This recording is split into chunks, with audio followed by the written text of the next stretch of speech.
तुर्की के शुमाली इराक और सीरिया में कुर्द बागियों के खिलाफ हवाई हमले किए गए।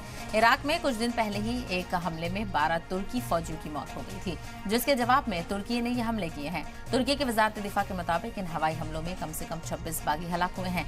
वहीं नॉर्थ सीरिया के एक अस्पताल का कहना है कि इन हमलों में 6 शहरियों की भी मौत हुई है। इसी बीच ब्रिटेन के वॉर मॉनिटर यूनिट का कहना है कि इन हमलों में 11 शहरी भी जख्मी हो गए हैं। तुर्की ने इस साल नॉर्थ ईस्ट सीरिया में 124 हमले किए हैं, जिसमें से अब तक कम से कम 92 लोगों की मौत हो गई है। जानकारों का कहना है कि इन हमलों से सीरिया के अहम बुनियादी ढांचे, तेल बिजनेस पर बुरा असर पड़ रहा है। तो शुमाली इराक और सीरिया में तुर्की के हमले देखने को मिल रहे हैं।